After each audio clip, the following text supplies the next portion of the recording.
even if you did just sell this movie as Groundhog Day, but an absolutely horrible, bad psychedelic trip, that's still pretty novel. He just needed to pull back on the shakiness, the illegibility of what was happening. Somebody to come in and make some serious editing choices. But, you know, they did a bunch of things. They made a movie.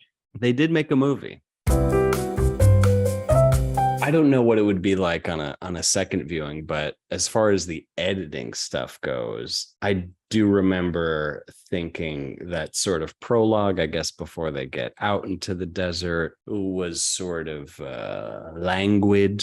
It was a little, it was, but like that's the thing. That's something I bump up against a lot, and I still don't really know where I fall, because on one hand, it's like, all right, you're putting me to sleep a little bit. What is this? All right, we're in an apartment, you're recording a song. What do I care? I really got excited when things started taking off. Me too. And I was like, what? I guess we could just go through it.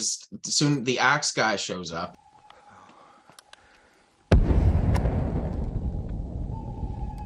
But I'm like, oh, hell yeah, here we go. But there's just some awkward, like, doink noise, and then...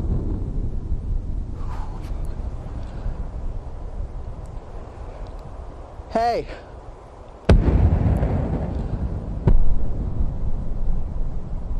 Who is that?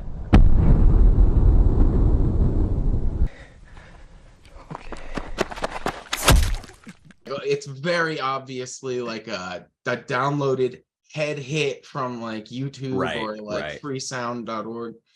And then the creepy part though is you hear the dripping blood, and he goes, "My head is raining." What's going on? My head is raining.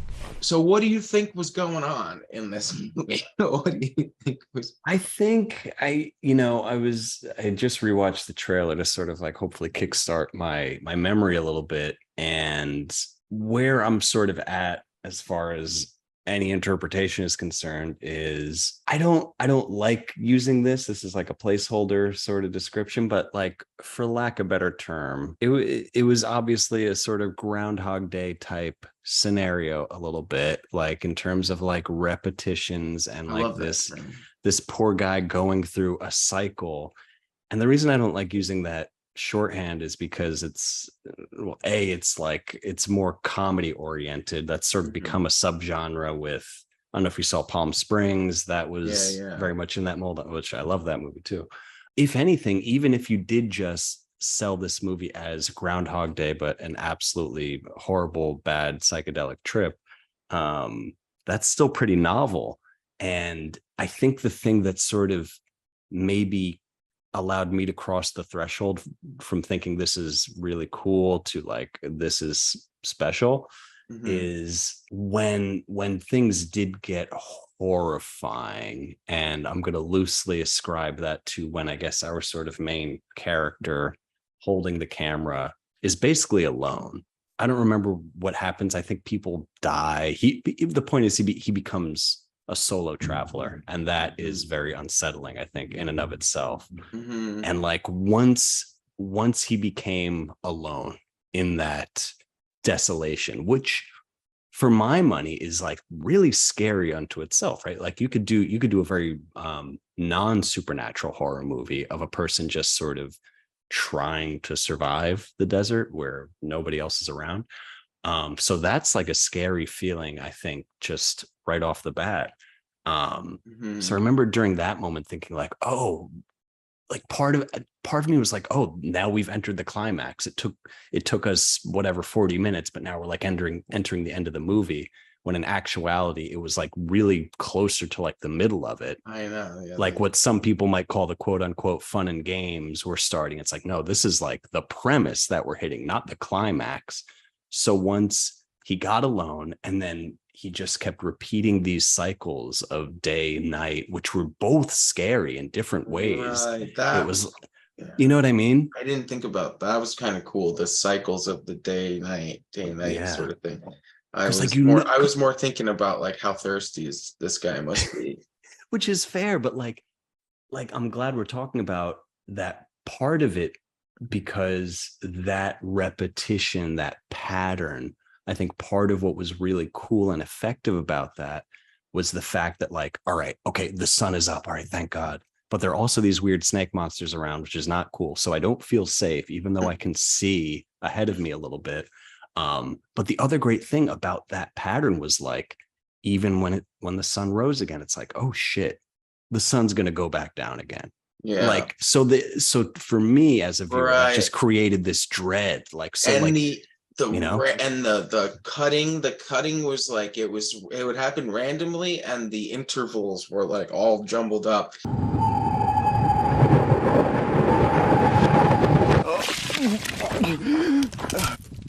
And so it'd be like he was stumbling, and then it would be like a thing runs by, but it's like 5 hours later and the sun's going down, and like it's like it was really jumbly and weird. No, it was cool. Like that's why I was like, dude, just put the camera on like a bit of a stabilizer so like that we don't feel sick. The things about it were so good, you wanted it to be better, but totally, it was really cool. And that's, you don't get, I was like, I hope this gets really weird, and it did, and that's what I'm happy about, because like a lot of, I was thinking while it was going on and it was just lingering, I was like, so many movies set you up that you're like, oh shit, I hope there's like, shit, like weird snakes in the desert or something. and that doesn't really happen. Like when I saw Nope. Did you see Nope yet? Yeah, I really want to see it when again. He's going through the barn with the flashlight because he's like heard something, and you see the alien face come out.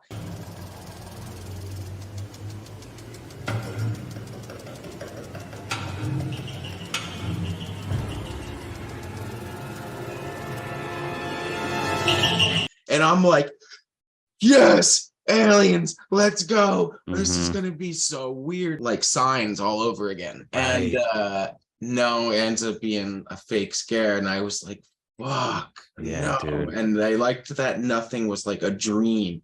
Yeah. Like he wasn't like, oh, and it's like, what happened? It's like, no, dude. And, so it just got weird. And maybe with like, I was like, you're not going to just cut your pee off and walk into the sunset, right? You're not going to do that to us.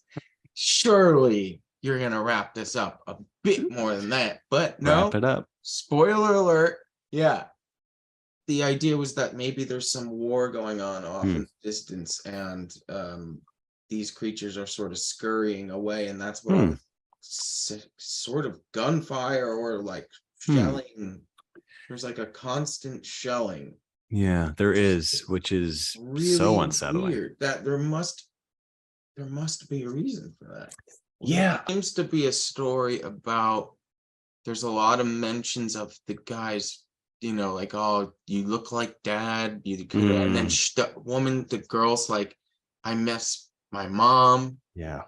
Right? They're both, they both, and they're not related, those two, I don't. Right. I think, they're not related. And so my favorite part, again, another, like, I was like, oh, this is gonna get weird, is when he saw themselves. Yeah. Like Groundhog Day sort of thing. Like when that, I was like, oh, that could get really cool. The idea of like something really bad happening, like an axe murder, and then like encountering yourselves before it's about to happen, and trying to like, and like, no. Do it. And like you said, it's like, okay, let's say this main character and his group were murdered out in the desert, which forced him back into this weird, oppressive time loop. And it makes me think of this Harmontown episode. And it was my introduction to Duncan Trussell, who was a guest that night. Inevitably get on the topic of reincarnation, death, something like that. And Duncan Trussell starts talking about, like, I guess, and I remember him saying to Dan Harmon or whoever, like, I don't know what happens when I die. For all I know, like, if I do decide to jump off a skyscraper, say, how do I know as soon as I hit the floor and die, I'm not just repeating that moment over and over again? I'm like, whoa, That's a fucked up but interesting thought around around death. So it's like, I kind of feel like that's maybe what this filmmaker, who I believe the guy shooting it is also the director, Robbie Banfitch. I feel like that's, he could be dramatizing the possibilities of death, or a possibility, a branch of it. Or the idea that there's things worse than death, which would be hell in the common conception of things. That it was hell. It was a hellish movie, and I say that as a compliment. Just wandering in the desert for endlessly with madness, demonic creatures roaming.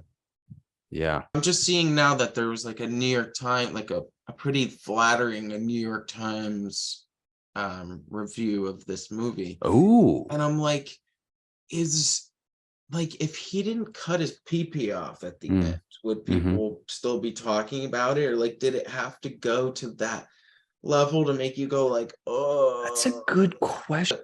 As opposed to, let's say, like Blair Witch, where the most fucked up it's suggestive, a napkin with like, I think, an ear in it. And that's like that's the most gruesome thing you see, besides the guy in the corner. Dude. And so it didn't need to do that. I agree. He did not need to. Explain yourself, sir. The more we talk about it, the more I'm recalling, just how sort of flat that felt, especially in a movie. It didn't need it, right? It didn't need it because it was so spiritually frightening for me. So to then like land on a climax essentially that was so visceral and sort of easy, it didn't.